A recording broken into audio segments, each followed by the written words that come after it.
안녕하세요.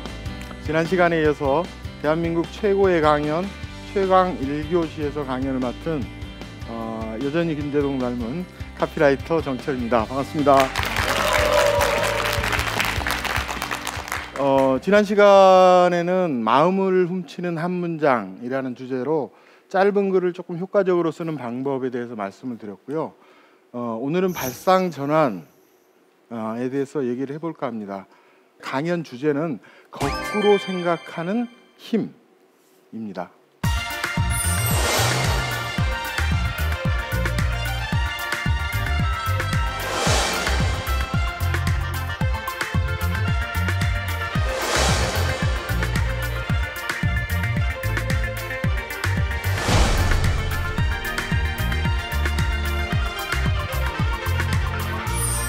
자, 오늘 제가 9가지를 짧은 시간이지만 말씀을 드릴까 하는데요. 이 머리를 가지고 놀기 위해서는 이 9가지를 해줘야 한다라고 생각합니다. 찾자, 떨자, 참자, 묻자, 놀자, 돌자, 따자, 하자, 영자. 영자가 좀 수상하죠. 자, 무슨 얘기냐? 찾자는 발상 전환의 정의, 제가 생각하는 정의입니다. 떨자와 참자 이 두 가지는 노력, 평소에 요거 두 가지 정도는 해줘야 한다는 거. 그 다음에 묻자, 놀자, 돌자, 따자 이 네 가지는 요령, 그리고 하자는 자세, 마지막 영자는 철학. 뭐 이렇게 한번 이름을 붙여봤어요. 자, 하나하나 들어가기 전에 또 질문을 제가 하나 드릴 텐데요. 행복의 반대말이 뭐죠? 불행. 예, 불행입니다. 행복의 반대말은 불행이죠. 근데 제 책에는 조금 다르게 적혀 있어요. 행복의 반대말은 불행이 아니라 불만이다라고 적혀 있습니다. 그럴 수도 있을 것 같지 않나요? 내가 3시 6분까지 행복하다가 3시 7분에 갑자기 불행해지는 경우는 그렇게 흔치 않죠. 불만을 자꾸 내뱉다 보면 어느새 불행해져 있는 나를 발견하는 경우가 훨씬 더 많을 것이다. 그래서 행복의 반대말이 불행일 수도 있지만 불만일 수도 있겠다라는 생각을 해본 거예요.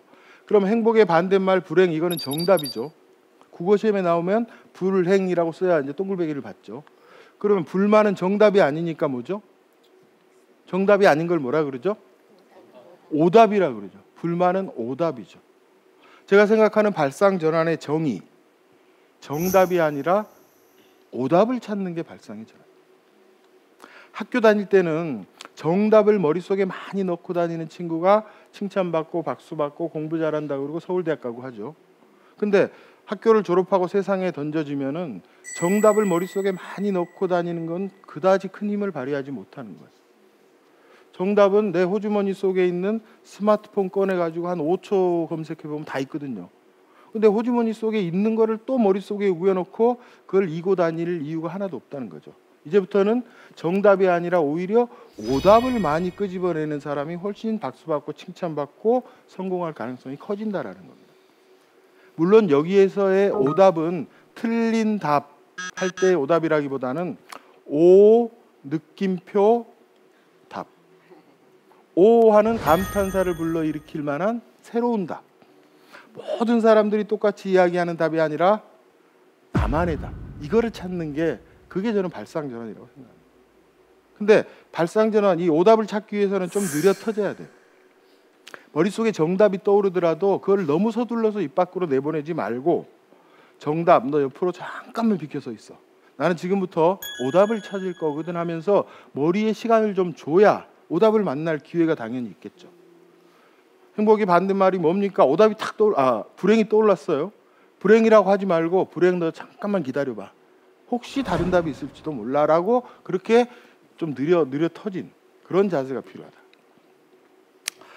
자, 근데 오답을 찾으려면 이제 생각을 늘 익숙한 생각만 해서는 안 되겠죠. 생각을 좀 낯설게 비틀어야겠죠.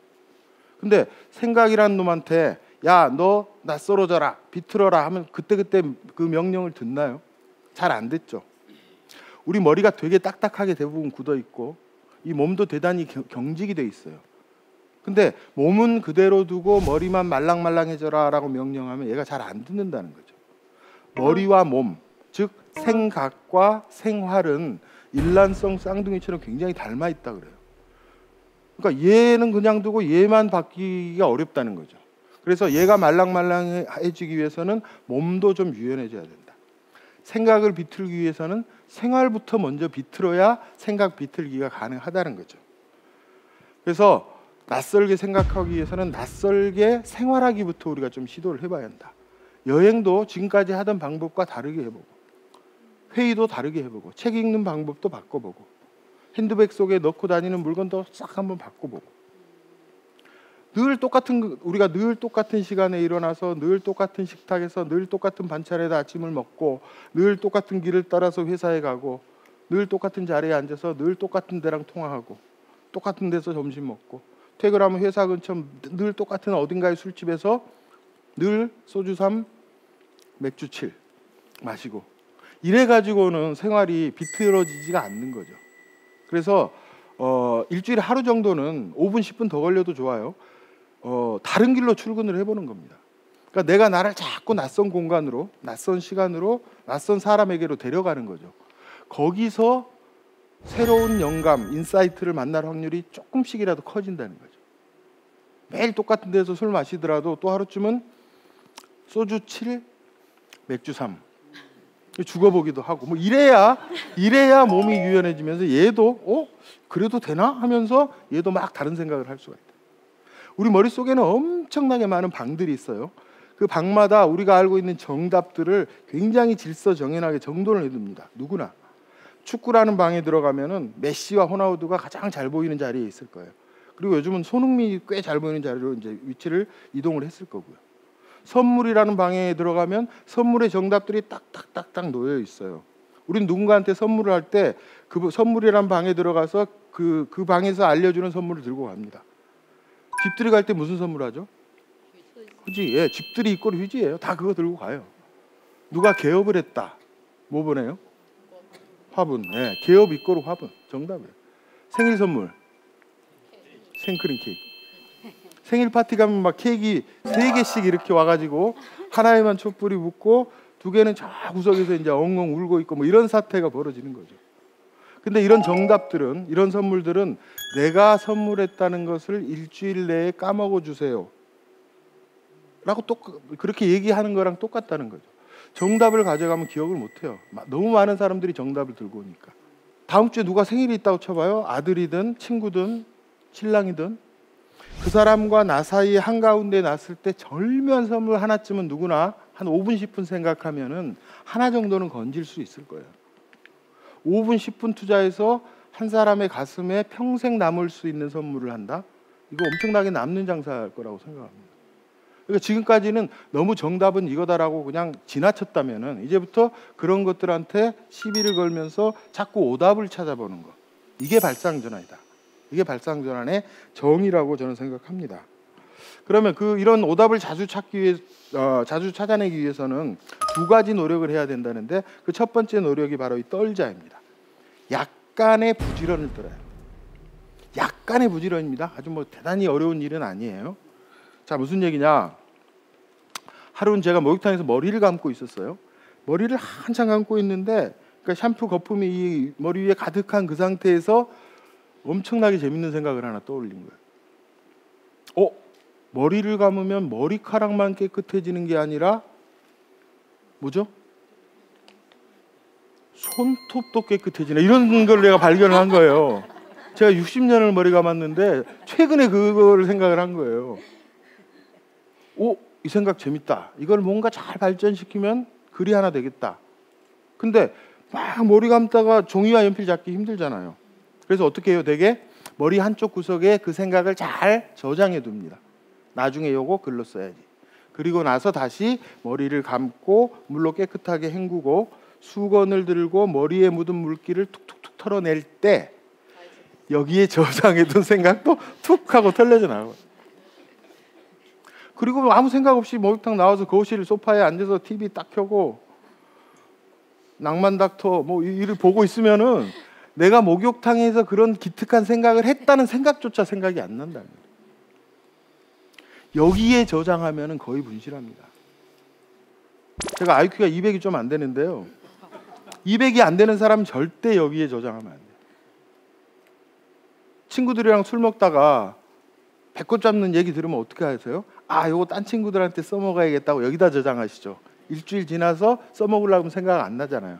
여기다 저장하면 거의 분실한다. 저는 확실하게 분실한다는 확신이 있기 때문에 생각이 떠오르는 그 순간에 어딘가에 써야 돼요. 머리 감다가 생각이 났다, 쓰기가 어렵다, 근데 써야 한다. 어디다 쓸까?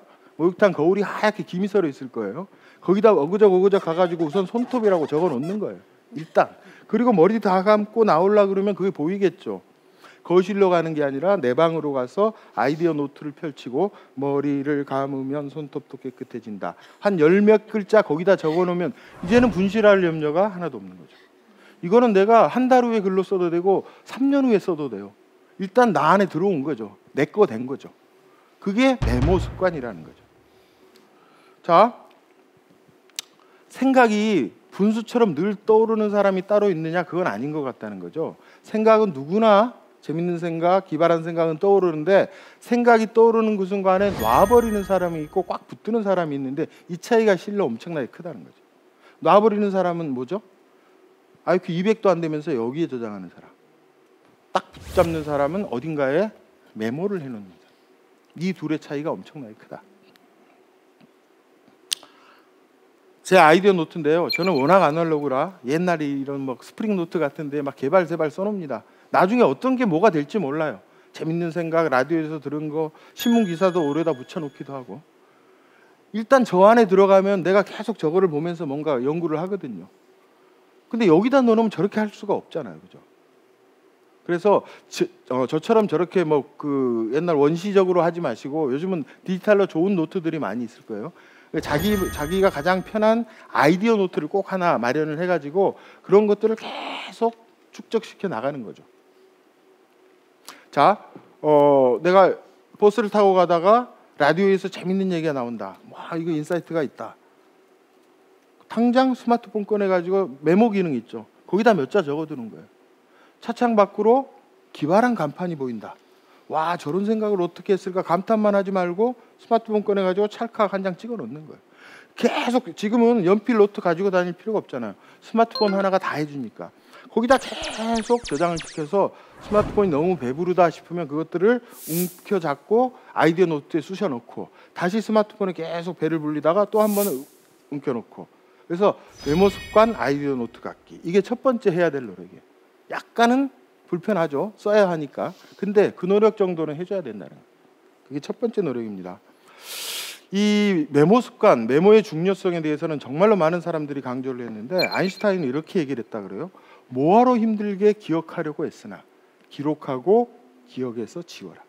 아이디어 노트를 내가 한 권 갖고 있다는 것은 머리 바깥에 외장머리를 하나 갖고 있는 거랑 똑같다고 생각을 하십니다. 지금까지는 여기에 막 입력했던 거를 쌍그리 긁어서 여기에 입력을 하는 거죠. 그러면 지금까지 내 뇌를 기억하는 데 많이 사용을 했는데 기억은 얘가 해주니까 그 남은 공간을 내가 생각하고 상상하고 발상하고 창의하는데 훨씬 폭넓게 사용할 수가 있겠죠. 그러니까 아인슈타인도 저런 얘기한 거 보면 200은 안 됐던 것 같아요. IQ. 에디슨은 죽고 나서 뒤져봤더니 조그마한 메모 수첩이 3,400건이 발견됐다. 엄청난 메모광이었다는 거죠. 아주 어린 에디슨의 수첩에는 아마 이런 문장이 적혀 있었을 수도 있어요. 밤이 좀 환했으면 좋겠다 라는 문장을 적어놨을 수도 있겠죠. 그게 발전되고 전구의 발명까지 갔을 수도 있겠죠. 링컨은 아주 긴 모자를 쓰고 다니는 걸로 유명한데 그게 폼으로 쓴 게 아니라 저 안에 늘 노트와 연필을 넣고 다녔다. 사람들 만나서 인사할 때도 모자를 벗었지만 뭔가를 메모할 때 늘 모자를 벗고 연필과 노트를 꺼냈다고 합니다. 메모의 습관, 이게 첫 번째. 그리고 나만의 아이디어 놓기, 이게 첫 번째 노력이고요. 자, 두 번째 노력은 뭐냐? 참자. 약간의 인내가 필요하다. 발상자는 이것도 약간의 인내입니다. 자, 이건 무슨 얘기냐면 관찰과 발견 얘기인데요. 세상의 모든 아이디어는 딱 두 단계를 거쳐서 우리가 손에 넣게 되는데 그 첫 번째 단계가 관찰입니다. 두 번째 단계는 뭐냐? 허무하게도 그냥 발견이에요. 다른 건 없어요. 관찰, 발견. 혹은 관찰, 발견. 그 관찰의 시간이 좀 길 수도 있고 짧을 수도 있지만 이 관찰의 시간을 인내하지 않으면 발견의 순간, 유레카 하는 순간은 안 온다는 거죠. 근데 발견의 순간은 되게 뛸 듯이 기쁜데 이 관찰의 시간은 약간 지루하죠. 힘들고 지겹고. 이거를 조금 인내를 해줘야 한다. 그래야 뭔가를 얻어낸다. 그래서 예를 들면 이제 걸레가 있어요. 걸레를 관찰해서 내가 글 하나를 써야겠다. 걸레에서 뭔가를 내가 발견해야겠다. 하면 어떻게 돼요? 어떻게 해야 돼요? 관찰을 해야겠죠. 걸레를. 손바닥 위에 걸레를 올려놓습니다. 손바닥에 걸레를 올려놓고 뚜라지게 보는 거예요. 뚜라지게 보다 보면 어느 순간 걸레에서 성직자가 보여요. 걸레가 하는 일의 본질을 머릿속에 넣고 관찰하다 보면 걸레가 하는 일의 본질이 뭐죠? 닦는 거죠. 그러니까 자기 자신을 더럽혀서 세상을 깨끗하게 해주는 게 걸레죠. 그런 희생정신이 성직자의 그것과 뭐 닮아 있다라는 발견을 할 수가 있죠. 그러니까 걸레 같은 목사님 극찬이 되는 거죠. 야, 우리 목사님은 걸레하고 와, 내 이번 주부터 그쪽으로 이렇게 되는 거예요, 이제. 자, 근데 똑같은 걸레를 관찰하다가 뚜라지게 보다가 누군가는 성직자의 정반대편에 있는 조폭의 모습을 걸레에서 발견할 수도 있다. 이건 뭔 얘기냐? 걸레들은 대부분 수건 출신이죠. 그죠? 왕년에 수건이었는데 이제 늙고 병들어서 걸레가 됩니다. 근데 왕년에 수건이었을 때 이 몸에 문신을 하죠. 속리산 관광기념 이런 문신도 하고요. 여수고등학교 동문체육대회 뭐 이런 문신 같은 거래요. 근데 걸레 이렇게 들여다보면 흐물흐물해 군데군데 글자 자국 같은 것들이 보이잖아요. 아, 은퇴한 조폭. 이제는 힘이 없어서 흐물흐물해진 조폭 같은 느낌을 걸레에서 받는다. 그러니까 사람에 따라서 발견하는 건 다 다르죠. 근데 걸레를 쓱 보면 보이느냐? 잘 안 보이죠. 약간의 인내를 하고 계속 보면서 막 머리를 굴리는 거죠. 그래야 보인다라는 겁니다. 그럼 왜 우리가 걸레에서 조폭이나 성직자의 모습을 못 보느냐? 그러니까 언제까지 보느냐? 언제까지 관찰을 하느냐? 뚫어지게 보라 그랬는데 언제까지 보느냐? 뚫어질 때까지. 걸레가 뻥 하고 저렇게 구멍이 뚫릴 때까지 보라는 얘기예요. 근데 걸레에서 성직자나 걸레의 모습을 발견하지 못하는 사람은 손바닥 위에 걸레를 올려놓습니다.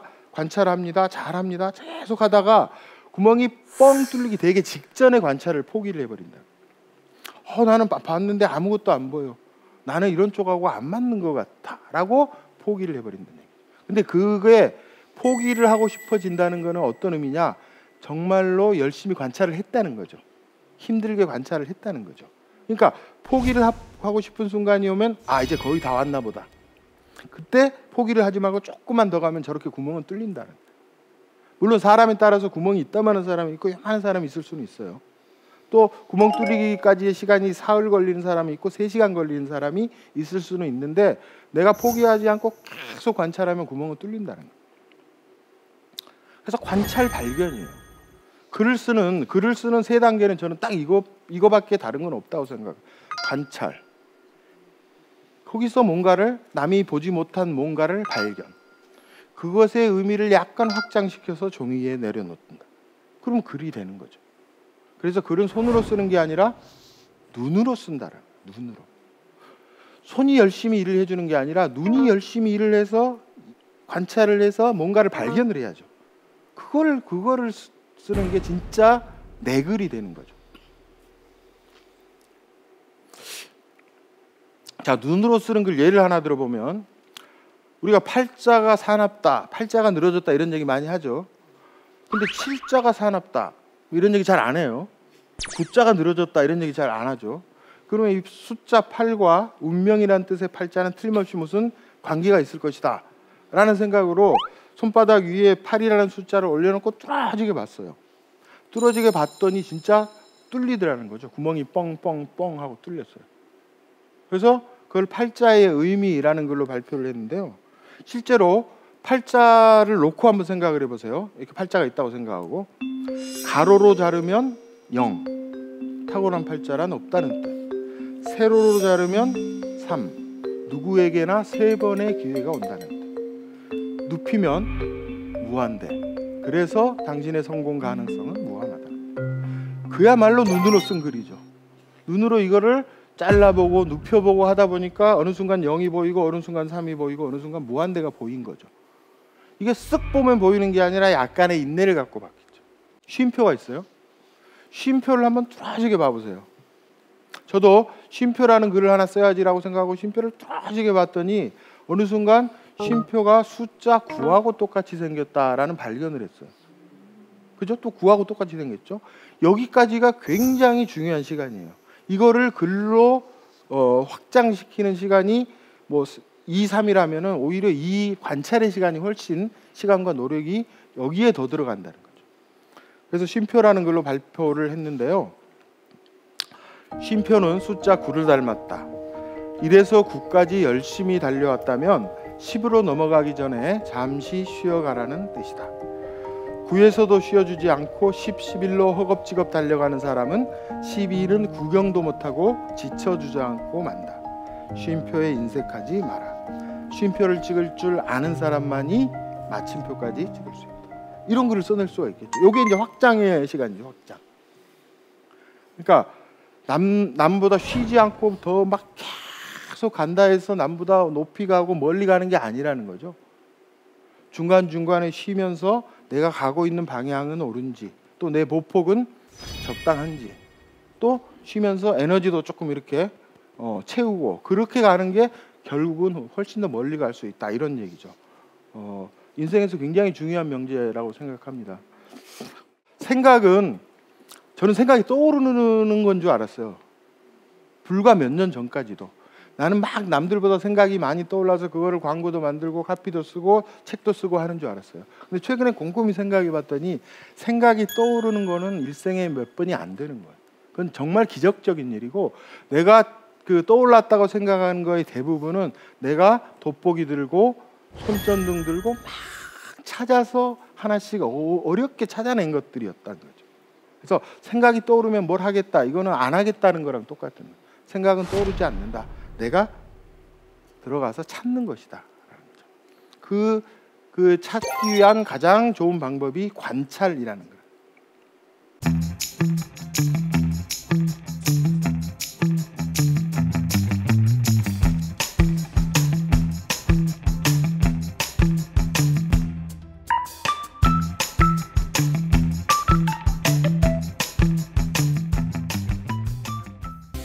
네 가지 요령 중에 첫 번째가 무자인데, 왜라는 물음표를 그냥 아무데나 붙이고 돌아다니라.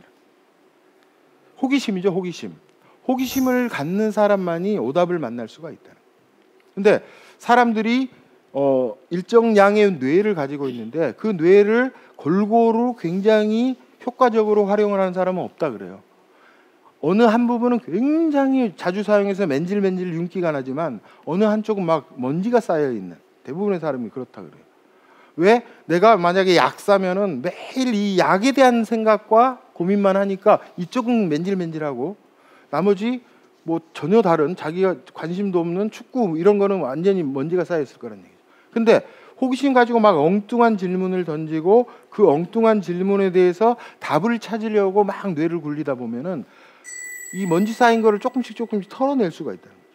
안 하던 생각을, 평소에 안 하던 생각을 하는 거니까. 그래서 뇌 전체가 활발하게 움직이는데 도움을 준다. 그래서 자꾸 뭐든지 물음표를 한번 붙여봐라.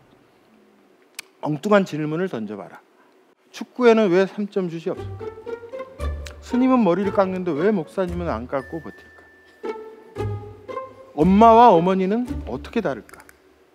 엄마와 어머니는 어떻게 다를까? 여기 계신 분들이 다 답을 쓰면 답이 다 다를 거예요. 정답이 따로 있는 게 아니죠. 그런 걸 찾아보는 거죠. 왜 노래하기 싫은 사람 노래 시켜놓고 지들끼리 이야기할까? 정말 어려운 문제입니다. 저 같은 사람은 계속 끝까지 불러야 할지 말아야 할지 늘 망설이는. 자, 그냥 막 던져보는 거예요. 그리고 그 엉뚱한 질문에 대해서 답을 찾아보는 거죠. 의외로 굉장히 신선한 그런 것들을 많이 건질 수가 있습니다. 지금까지는 안 던졌다면 자꾸 물어봐라. 이게 첫 번째 요령이고, 두 번째는 이제 놀자. 발상전환. 요즘 막 발상전환이 중요하다니까 이거를 막 신경 써가지고 숙제처럼 막 생각하면 발상이 오히려 안 됩니다. 뇌가 오히려 경직이 돼버린다는 거죠. 그래서 이게 숙제하다 공부하다 이런 느낌, 뭔가를 뭐 발굴하다 이게 아니라 놓은다는 느낌을 자꾸 가져야 된다. 내가 뇌를 가지고 놓은다.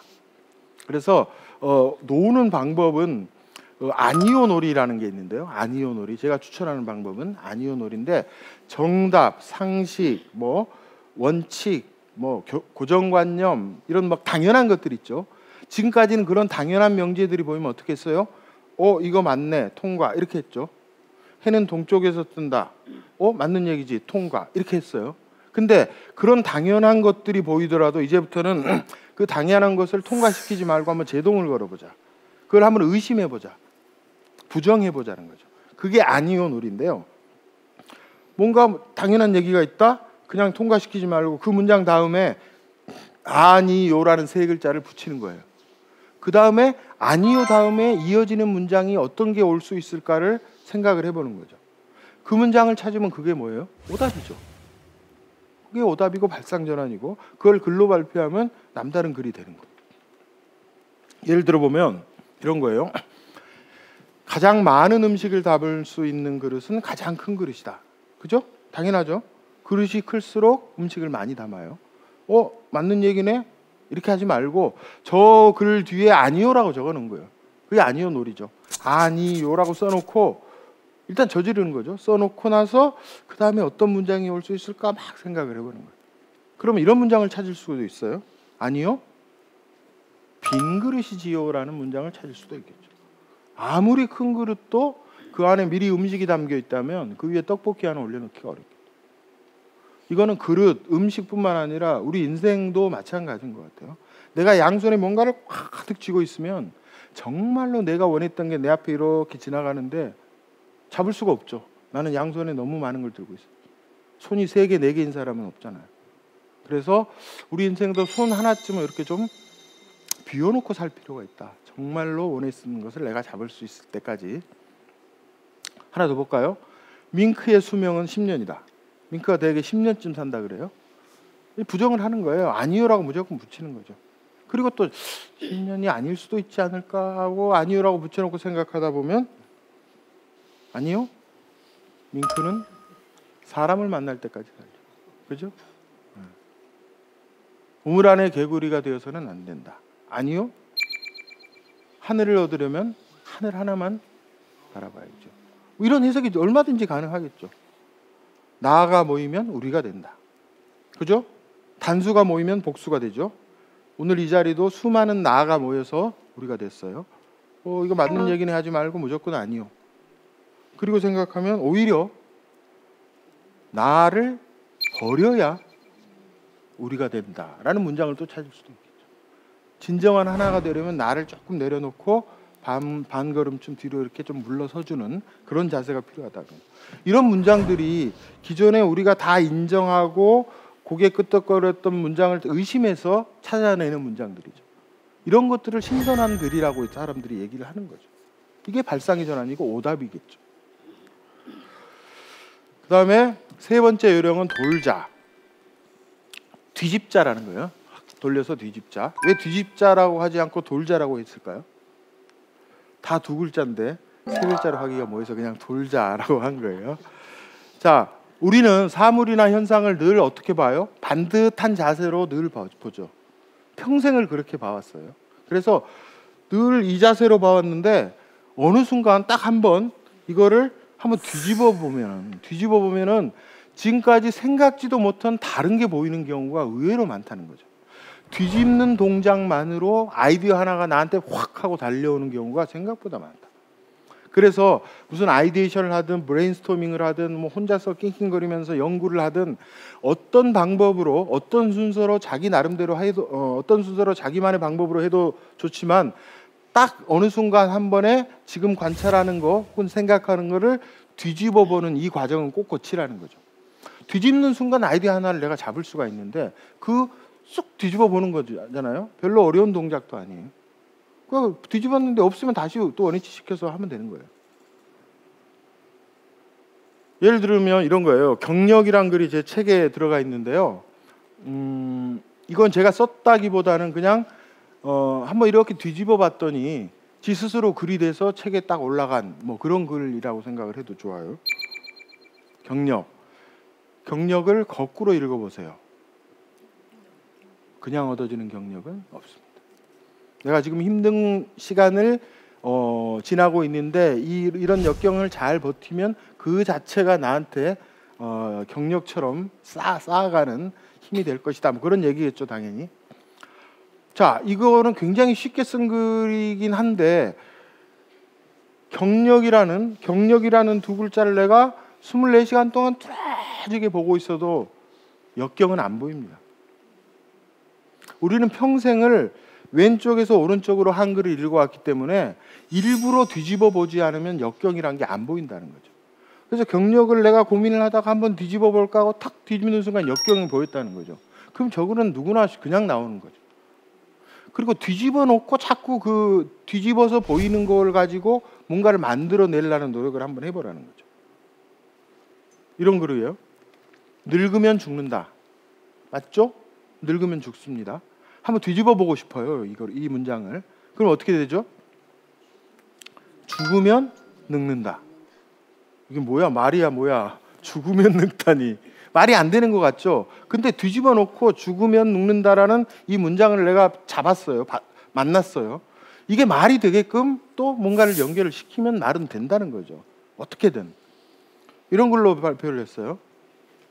죽으면 늙는다라는 글인데요. 긍정이 죽으면 늙는다. 반성이 죽으면 늙는다. 웃음이 죽으면 늙는다. 눈물이 죽으면 늙는다. 대화가 죽으면 늙는다. 무엇보다 사랑이 죽으면 탁탁 늙는다. 얘기 되잖아요, 그죠? 얘기 안 되는 것들을 되게 만드는 그것들이 새로운 생각이고 오답이겠죠. 이게 돌자, 뒤집자라는 겁니다. 근데 뒤집어 봤는데 아무것도 안 보여요. 그럼 어떻게 해야 돼요? 다시 원위치 시켜서 하던 생각을 이어가면 됩니다. 대신에 한 번은 꼭 뒤집어 봐라라는 거예요. 자, 이번 네 번째 따자입니다. 무엇이든지 그냥 따서 가져와라. 훔쳐와서 모방하고 패러디하라. 어떻게 보면은 세상에는 100% 내 머릿속에서 나온 순수한 아이디어는 없다 그래요. 자기 색깔을 가진 작가들도 처음에는 누군가의 색깔이 좋아서 그거를 흉내내다가 조금씩 자기 색깔이 생기는 거란 얘기죠. 그래서 모방, 패러디 이런 걸 두려워하지 마라. 아이디어는 기존에 있는 거를 살짝 비트는 데서 새로운 아이디어들이 굉장히 많이 나온다. 그러면 뭐든지 갖다가 내 아이디어의 재료로 사용하는 거죠. 그럼 뭐를 재료로 사용을 해야 될까? 그냥 뭐든지 다라고. 세상에 있는 모든 것은 내 아이디어의 재료가 되기 위해서 지금 대기 중이다라고 생각해요. 속담, 격언, 드라마, 영화 아닌 게 없는 거죠. 화장실에 있는 낙서도 내 아이디어의 재료가 될 수 있다. 얘네들이 지금 죽은 척하고 있지만은 내가 손을 뻗어서 얘를 데리고 와서 아이디어로 쓰는 순간 얘는 생명을 얻는다. 나는 조물주다 라는 생각으로 뭐든지 먼저 갖다 쓰는 사람이 임자라. 그 대신에 뭐 이렇게 저작권에 문제가 있는 걸 함부로 갖다 쓰고 이것만 피하면 되겠죠. 예를 들면은 제가 벌써 한 5년 가까이 됐는데요. 건강검진을 받으러 병원에 갔어요. 병원에 가서 이제 건강검진을 받는데 시력 검사도 하잖아요. 딱 이렇게 서가지고 이 숟가락 같은 걸 한쪽 눈에 대고 대답을 했겠죠. 비행기, 그다음에 뭐 이쪽 막 이런 걸 하고 있었어요. 한참 하다가 보는데 저 시력표라는 거를 보면서 아, 저거 재밌다. 저거를 패러디하면 근사한 포스터를 하나 만들 수 있겠다라는 생각이 들었어요. 자, 시력표라는 게 아래로 점점 내려갈수록 글자가 작아지면서 희미하게 보이는 거잖아요. 그때가 4월 초 뭐 이렇게 됐었는데 세월호 일주기를 며칠 앞둔 그런 날이었어요. 그러니까 세월호 일주기 포스터를 하나 만들어야지 생각만 있었지 아이디어가 없어서 못 만들고 있었는데 그때 마침 건강검진을 받으러 갔다가 저걸 보면서 저게 세월호 포스터네라는 생각이 들어요.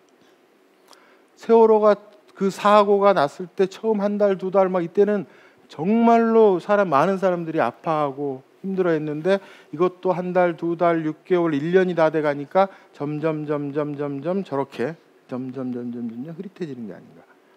그래서 저걸로 세월호 시력표를 하나 만들어야겠다라고 생각해서 그날 밤에 만든 게 이런 거예요. 숫자도 4월 16일, 4와 16으로 바꾸고 그림도 배로 바꾸고 글자도 잊지 않을게라는 5글자가 한 달, 2달 지남에 따라서 점점 희미해지는, 지금은 희미해진 그런 게 아닌가라고 스스로에게, 우리 자신들에게 묻는 그런 이제 포스터가 되겠죠.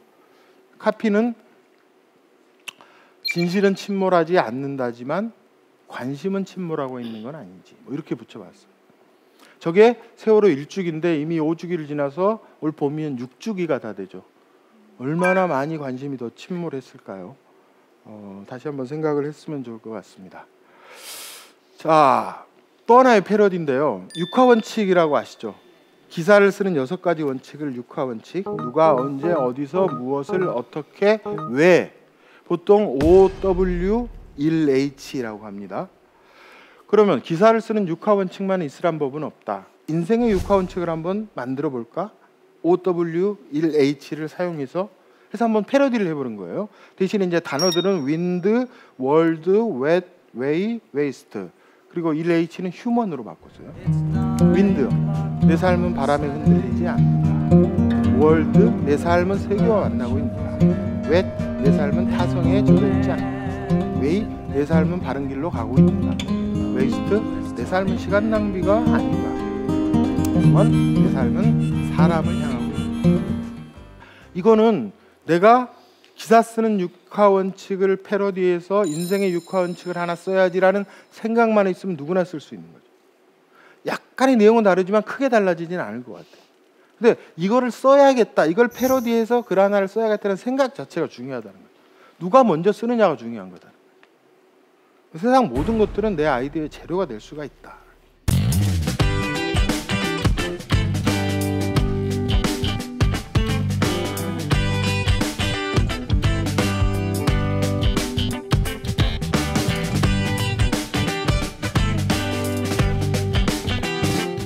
발상 전환을 하겠다는 사람의 자세 뭐냐? 실패하고 실패하고 실패.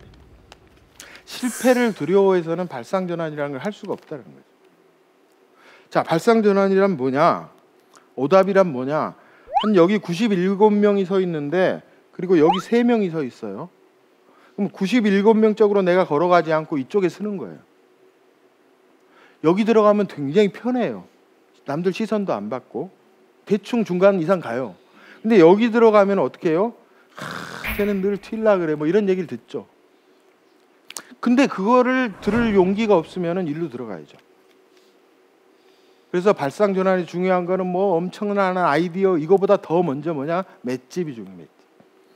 상대의 누군가의 비방 뭐 이런 거를 견뎌내는 맷집. 그러니까 처음에는 막 새로운 아이디어 막 내고 이런 사람한테 별로 좋은 얘기가 안 나옵니다. 어떤 조직이든 뭐 튈라 그래 어쩌네 뭐 하다가 그게 계속되면은 야 근데 쟤는 좀 뭐 다른 것 같아로 조금 바뀝니다. 그래서 그러다가 언제부턴가는 야 걔 얘기 한번 들어보자 이렇게 바뀌는 거예요. 근데 이 처음에 그 맷집으로 그 시간을 견디지 않으면 거기까지 가기가 어렵다는 얘기예요. 그래서 이 발상 전환을 해보자라고 이제 제가 제안을 하면은 아 나도 해보고 싶다. 근데 지금은 내가 내공이 부족하니까 한 1년 내공을 쌓아가지고 내년 1월부터 내가 한번 제대로 해보겠다. 이런 사람은 내년 1월에 뭔가를 시작하지 못한다고 저는 생각합니다. 내공은 언제 쌓이느냐? 하나를 실패할 때마다 하나씩 쌓이는 거예요. 그러니까 지금 도전해서 성공이든 실패든 결과를 받아들여야 그 성공이나 실패에서 오는 내공이 나한테 쌓이는 거지, 내공이 쌓이기를 기다렸다가 하면은 내공 쌓을 기회가 없다는 거죠. 그래서 너무 결과, 미래에 올 어떤 그 비난 뭐 그런 거를 너무 신경 쓰지 말고 일단 저지르는 게 중요하다. 발상전환은 그런 것이다라고, 그런 자세를 가져야 한다. 내가 지금 배가 고파서 딱 죽기 직전이에요. 근데 내 앞에 쌀이 있고 물이 있고 불이 있고 솥이 있어요. 어떻게 해야 되죠? 쌀을 씻어가지고 불 위에 앉혀야겠죠. 배가 고파 죽기 직전이니까. 근데 불행하게도 나는 죽기보다 싫은 게 설거지예요. 그럼 이 일을 어쩌죠? 이 밥을 해서 먹고 나면 틀림없이 설거지거리가 나올 거 아니에요. 나는 정말 설거지는 싫어. 어떻게 되죠? 죽죠. 굶어 죽는 거죠. 자, 배고파서 죽기 직전, 이거는 현재죠. 밥을 먹고 난 후에 설거지, 이거는 미래죠. 아직 닥쳐온 일이 아니에요. 근데 아직 닥쳐오지도 않은 일 때문에 현재의 일을 주저하고 망설이고 포기할 필요가 없다라는 거죠. 일단 배고프면 밥을 해서 먹고 보는 거예요. 숟가락을 딱 놨는데 생각지도 않은 띵똥띵똥 소리가 들릴 수도 있어요. 문을 열어보면 설거지가 취미인 친구가 놀러 올 수도 있는 거잖아요. 미래 어떻게 될지 몰라요. 자기의 예단이 그대로 가리라는 거는 그거는 100%가 아니죠. 그러니까 너무 미래를 두려워가지고 오늘 저지르기를 두려워하지 말라. 그래가지고는 오답을 찾기도 힘들지만 찾아도 남들 앞에 내밀지를 못하고 끝나버린다. 그래서 제가 3할 얘기를 자주 하는데요. 야구에서 3할이면 굉장히 잘 치는 타자죠.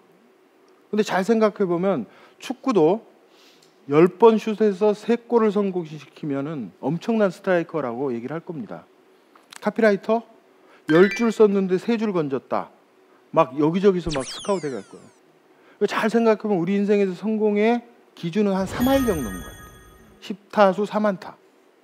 그러니까 내가 내 인생을 3할을 쳐야겠다라고 생각하는 사람과 10할을 쳐야겠다고 생각하는 사람은 도전하는 자세가 저는 달라진다고 생각해요. 내가 3할을 치겠다라는 생각을 하는 사람은 내가 20, 30대에 한두 번 실패를 했잖아요. 20, 30대에 한두 번 실패를 했는데 그게 3할을 치겠다는 사람한테는 어떤 의미냐? 아직 서너 번 더 실패해도 돼가 되는 거죠. 그래서 3할은 칠 수가 있어요. 근데 문제가 어디서 나타나냐? 10할을 치려고 그래서 문제. 10타수 10안타. 나는 실패를 한 번 더 하면 큰일 나라고 생각하면은 여기서 문제가 생긴다는 거죠. 엄청난 투수가 유현진이 마운드에 있으면 어떻게 해요? 아예 타석에 안 들어서요. 왜? 삼진 당할 것 같으니까. 계속 도망가는 거죠. 그 사람은 실패보다 훨씬 더 비참한 지체나 정체의 늪에 빠지는 거죠. 한두 번 스트라이크 아웃 당하고 뭐 삼진 당하더라도 계속 부딪히는 거죠. 그러다가 내야 땅볼 치고 그 다음 타석에서 내야 안타 하나 칠 수 있는 거거든요. 근데 타석에 안 들어서면 내야 안타 하나도 못 친다는 거죠. 그러니까 발상 전환하겠다는 사람들의 자세는 가장 중요한 거는 너무 결과를 두려워하지 마라. 그리고 실패를 한다면 실패해서 틀림없이 얻는 내공이 있다. 안 하는 것보다 훨씬 큰 내공을 쌓을 수가 있다. 그런 자세로 오답을 찾자라는 게 8번째 자세고요. 마지막 영자까지 왔습니다. 아까 제가 좀 수상하다 그랬는데 뭐 다 눈치채셨겠지만 영자는 사람 이름이에요. 영자. 지금까지 제가 말씀드린 모든 것들은 바로 이 영자씨를 향해서 사용해야 한다. 그런 철학을 가지고 머리를 우리가 움직여야 한다. 즉 사람을 향해서 발상전환이든 오답이든 이게 활용이 돼야 된다. 제가 철학이라고 말씀드렸는데 조금 솔직히 얘기하면은 부탁이 맞을 거예요. 그런 생각으로 뭔가 아이디어를 내야 된다. 내가 발상을 전환을 해서 뭐 엄청난 걸 생각을 해냈는데 그게 내 이웃에 사는 사람을 울게 만들면, 아프게 만들면 발상 뭐 안 한만 못하겠죠, 당연히. 그래서 이 모든 생각들은 사람을 향해서 사용이 돼야 된다. 이게 제가 마지막으로 드리는 부탁의 말씀이고요. 그 사람 얘기는 지난 시간에도 제가 지난주에도 맨 처음에 그 글을 쓸 때 사람 이야기를 하라라는 것을 가장 먼저 강조를 했었는데 지금도 마찬가지입니다. 지금도 역시 사람이 먼저다라는 슬로건을 똑같이 생각을 했으면 좋을 것 같아요. 그러니까 글을 쓸 때도 사람이 먼저다. 사람에서 내가 이야기거리를 찾아야겠다. 발상 전환을 할 때도 사람이 먼저다. 내 발상이 누군가 내 이웃 혹은 나랑 같이 사는 사람들에게 도움이 되는 발상인가, 그거를 먼저 생각하면서 머리를 사용을 했으면 좋을 것 같습니다.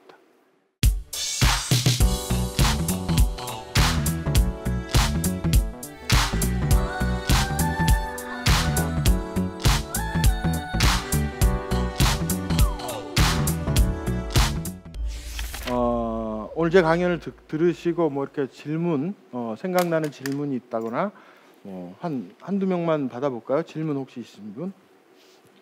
네. 네, 좋은 강연 감사드립니다. 네. 선생님께서는 발상의 전환법을 사용해도 아이디어가 떠오르지 않을 때가 만약에 있으시다면 그럴 때는 어떻게 해결을 하시는지 궁금합니다. 네, 떠올라요. 농담이고요. 안 떠오르는 경우가 훨씬 많죠. 근데 내가 어떤 걸 계속 생각을 합니다. 생각을 하는데 이게 뭐 잘 안 풀릴 때가 있잖아요, 누구나. 그러면 그 자리에 앉아서 계속 생각을 한다고 해서 그게 풀리거나 좋은 아이디어가 그냥 툭 나오지는 않는다는 거죠. 그럴 때 가장 좋은 방법은 그 생각에서 도망가 버리는 거예요. 그 생각에서 거기 앉아 있는 것보다 도망가서 산책을 한다랄지 술을 마신다랄지 잠을 자는 게 훨씬 도움이 된다. 그래서 그 생각에서 내 몸과 마음은 도망가는데 내 몸과 마음이 도망갔다 해서 이 뇌까지 도망가지는 못한다는 거죠. 내 몸과 마음은 도망가서 어디 술집에서 생맥주를 마시고 있는데 이 뇌는 계속 그 생각을 하고 있어요. 내 의도와 관계없이. 그게 어떤 발효의 과정이라고 해도 좋고 숙성의 과정이라고 해도 좋은데 뇌는 완전히 도망치지를 못한다는 거죠. 그럼 막 술 마시다가 갑자기 뇌가 뭔가를 하나를 툭 집어주는 경우가 있어요. 그건 오히려 내가 그 생각에 계속 매달리지 않고 빠져나왔기 때문에 오히려 신선한 아이디어를 찾을 수 있는 거죠. 저는 굉장히 그런 경험 많은데요. 자다가 고민하던 게 자다가 풀리는 경우 굉장히 많거든요.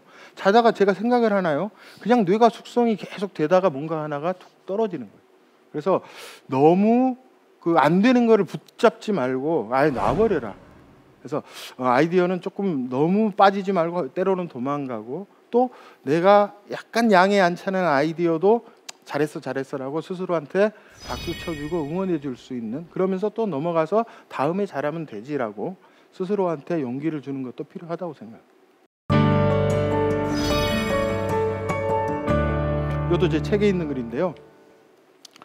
강한 것보다 강한 것은 다른 것이다. 사람들은 늘 강한 걸 찾죠. 강한 아이디어, 강한 아이디어. 근데 모든 사람들이 강한 거를 찾는데 그게 과연 강한가? 안 그럴 수가 있다는 거죠. 모두가 헤비메탈을 할 때 잔잔한 재즈가 훨씬 더 잘 들리는다는 거죠. 모두가 컬러풀한 색깔을 쓸 때 조용한 흑백이 훨씬 더 잘 보인다는 거죠. 그래서 강해서 강한 게 아니라 진짜 강한 것은 다른 것이다. 그 다른 것을 찾아내는 게 발상의 전환이다. 그래서 너무 강한 쪽보다는 늘 다른 거. 더 강한 거 없어? 이 질문은 굉장히 어려운 질문인데 다른 거 없어? 라고 하면 질문은 굉장히 뭔가 찾아보기가 쉽다라는 거죠. 그래서 강한 것보다 강한 것은 다른 것이다 라는 생각을 가지고 다른 것을 찾아내는 게 발상전환이다 라는 것을 반복해서 강조해서 말씀을 드립니다. 자, 지금까지 대한민국 최고의 강연 최강 1교시 정철이었습니다. 고맙습니다.